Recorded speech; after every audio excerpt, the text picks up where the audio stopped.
ಬರ್ದಿದೆಯೋ ಅದೇ ಆಗೋದು ಅಂತ ಸೋಮಾರಿ ಆಗ್ಬಾರ್ದು. ಕಾಯಕವನ್ನ ಮಾಡ್ತಾನೆ ಇರಬೇಕು. ಹಣೆಯಲ್ಲಿ ಏನ್ ಬರ್ದಿದೆ ಅಂತ ನಿನಗೆ ಗೊತ್ತಾಗೋದು ಪ್ರಯತ್ನ ಮಾಡಿದ ನಂತರವೇ ಹೊರತು ಪ್ರಯತ್ನ ಮಾಡುವ ಮುಂಚೆ ಅಲ್ಲ ಗೆಳೆಯ. ಕೇವಲ ದೇವರನ್ನ ಪೂಜಿಸೋದ್ರಿಂದ ಪುಣ್ಯ ಬರೋದಿಲ್ಲ.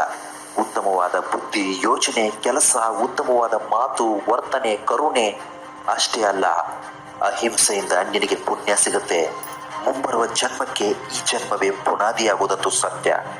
ಮೈ ಡಿಯರ್ ಫ್ರೆಂಡ್, ದ್ವೇಷ, ಅಸೂಯೆ, ಸ್ವಾರ್ಥಗಳನ್ನ ನೀನು ಅನ್ಯರ ಮೇಲೆ ಪ್ರಯೋಗಿಸಿದರೆ ಅದು ನಿನಗೆ ಬಡ್ಡಿ ಸಮೇತ ಹಿಂತಿರುಗಿ ಬಂದೇ ಬರುತ್ತೆ. ಇದನ್ನ ಯಾವ ಶಕ್ತಿಯೂ ಕೂಡ ತಪ್ಪಿಸಲು ಸಾಧ್ಯ ಇಲ್ಲ.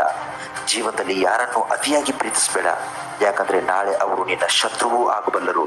ಹಾಗೆ ಯಾರನ್ನು ಅತಿಯಾಗಿ ದ್ವೇಷಿಸಲೂ ಬೇಡ, ಯಾಕಂದ್ರೆ ನಾಳೆ ಅವರು ನಿನ್ನ ಮಿತ್ರರೂ ಆಗಬಲ್ಲರು. ಗೆಳೆಯ, ಚಿಂತಿಸಿ ಕೊರಗಿ ರೋಗಿಯಾಗಿ ಸಾಯ್ಬೇಡ. ನಿನಗೆ ಯೋಗಿಯಾಗುವ ಕಾಲ ಬಂದೇ ಬರುತ್ತೆ. ಆಗಿ ಹೋಗಿದ್ದನ್ನ ದುಃಖವಿಲ್ಲದೆ ಸ್ವೀಕರಿಸು. ಈಗ ಆಗ್ತಾ ಇರುವುದನ್ನ ಧೈರ್ಯವಾಗಿ ಎದುರಿಸು. ಬರಲಿರುವ ನಾಳೆಗೆ ಯಾವತ್ತೂ ಹೆದರಬೇಡ. ಹಣೆ ಬರಹ ಅಂತ ಎಲ್ಲವನ್ನ ಸಹಿಸ್ಕೋಬೇಡ. ಧೈರ್ಯದಿಂದ ಮುನ್ನುಗ್ಗು. ಭಗವಂತ ಯಾವುದೋ ಒಂದು ರೂಪದಲ್ಲಿ ನಿನ್ನ ಅಕ್ಕಪಕ್ಕದಲ್ಲೇ ಇರ್ತಾನೆ. ಉದಯಿಸುತ್ತಿರುವ ಸೂರ್ಯ ಮತ್ತು ಓಡುವ ಕುದುರೆಯ ಭಾವಚಿತ್ರ ಹಾಕಿದ್ರೆ ಯಶಸ್ಸು ಸಿಗೋದಿಲ್ಲ.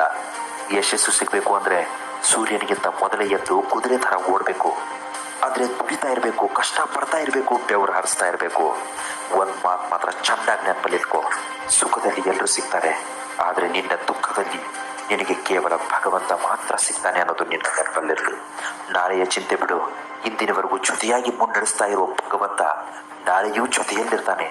ನಂಬಿಕೆ ಅಚಲವಾಗಿರಲಿ, ಯಾಕಂದ್ರೆ ನಂಬಿಕೆಯೇ ಜೀವನದ ಆಧಾರ. ನಿನ್ನ ಬದುಕೇ ಒಂದು ಹೋರಾಟ. ಈ ಹೋರಾಟದಲ್ಲಿ ನೀನ್ ಮಾಡುವ ಕಾರ್ಯವನ್ನ ಯಾವತ್ತೂ ಸದಾ ಪ್ರಾಮಾಣಿಕವಾಗಿ ಮಾಡಬೇಕು. ಏನಾಗಬೇಕು ಅದು ಹಾಗೆ ಆಗತ್ತೆ. ಅದನ್ನ ತಡೆಯುವುದಕ್ಕೆ ನಿನ್ನಿಂದ ಸಾಧ್ಯ ಇಲ್ಲ. ಕೊನೆಗೊಂದು ಮಾತು ಹೇಳ್ತೀನಿ ಕೇಳು. ತಪ್ಪು ಹೆಜ್ಜೆ ಇಡುವುದು ಸಹಜ, ಆದ್ರೆ ಬೇಗ ಎಚ್ಚೆತ್ತುಕೊಳ್ಳುವುದು ಬುದ್ಧಿವಂತಿಕೆಯ ಲಕ್ಷಣ. ತಪ್ಪಾದಾಗ ಕೊರಗೋದಕ್ಕಿಂತ ಮುಂದೆ ತಪ್ಪಾಗದಂತೆ ನಡೆದುಕೊಳ್ಳುವುದೇ ಉತ್ತಮ.